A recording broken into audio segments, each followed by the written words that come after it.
LIC का exposure कितना है? How can you say Dhirendra Shastri is a fraud? How can you say this? आपको हवा नहीं है कुछ और अपने आप को आप इकोनॉमिक एक्सपर्ट बन रहे हैं। स्टॉक आप मुझे बताइए LIC का टोटल एक्सपोजर कितना है?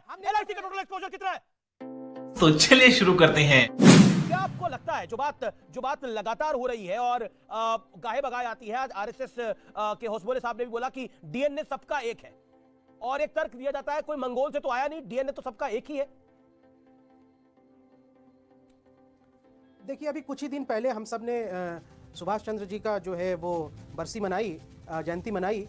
उसी के दौरान उनकी बेटी जो है अनीता बोस ने एक बात कही कि नेताजी जो है वो राष्ट्रवाद के नाम पर, ये जो धर्म के नाम पर जो राष्ट्रवाद बनाने की मांग, उसके बिल्कुल खिलाफ थे और आरएसएस की और उस वक्त सावरकर और गोलवालकर के इन मांगों के बिल्कुल खिलाफ थे।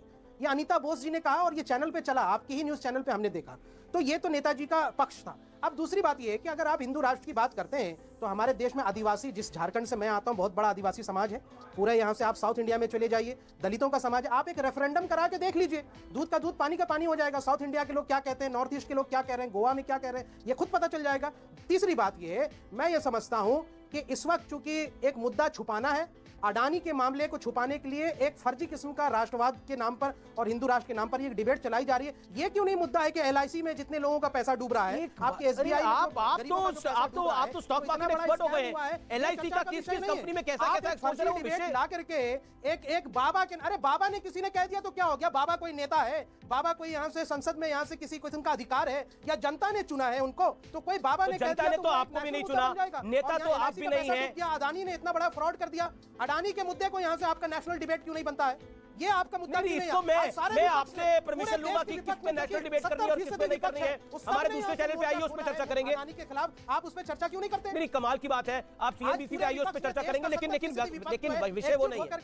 अडानी के विषय में यहाँ से चर्चा करना चाहता है। ओके, प्रोफेसर एलआईसी में जो लोगों का, एक सेकंड, एलआईसी का एक्सपोजर कितना है? अच्छा, आपको हवा नहीं है कुछ और अपने आप को आप इकोनॉमिक एक्सपर्ट बन रहे हैं। स्टॉक, ये बड़ी अच्छी बात कही आप मुझे बताइए एलआईसी का टोटल एक्सपोजर कितना है? एलआईसी का टोटल एक्सपोजर कितना है? बाकी के एक्सपर्ट बन रहे हैं, आपको हवा नहीं है किसी बात की और यहाँ पर आप ज्ञान दे रहे हैं मुझको ज्ञान दे रहे हैं। हिंडनबर्ग की रिपोर्ट, हिंडनबर्ग की रिपोर्ट में क्या-क्या लिखा हुआ है?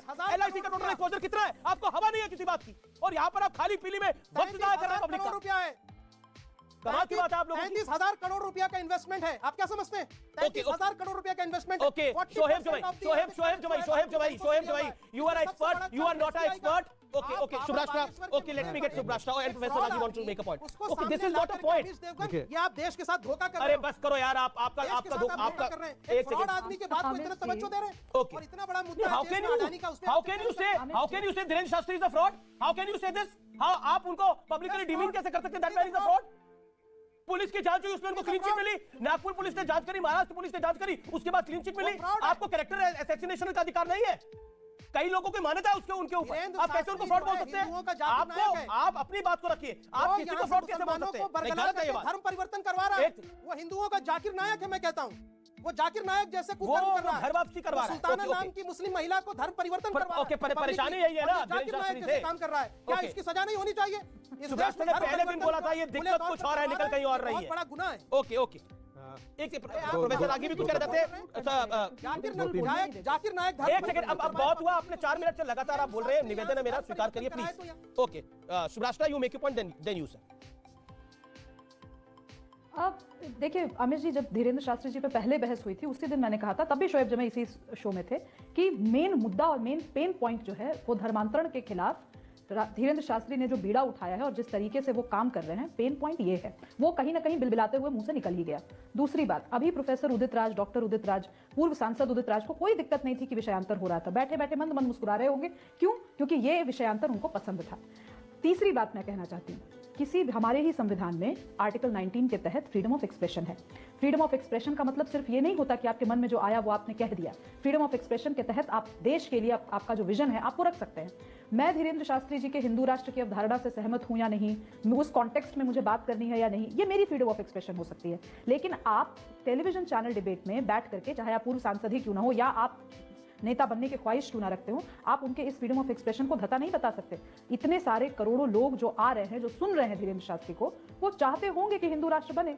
इसका अगर पब्लिक आर्टिकुलेशन हो रहा है और इसमें कोई दंगे नहीं भड़क रहे, किसी तरीके का कोई लॉ एंड ऑर्डर सिचुएशन उत्पन्न नहीं हो रहा है, तो वैसे बौद्धिक लोग जिनको फ्रीडम ऑफ एक्सप्रेशन को लेकर के हमेशा एक माहौल बनाना होता है वेस्टर्न कंट्रीज में भी, उनको दिक्कत क्यों होनी चाहिए? ठीक है, उदित बाकी बात राज रही जी, जहाँ तक पर्सनल अटैक्स की कि वो जी जी उदित राज जी, आप वीडियो को लाइक कीजिए और न्यू अपडेट के लिए चैनल को सब्सक्राइब कीजिए।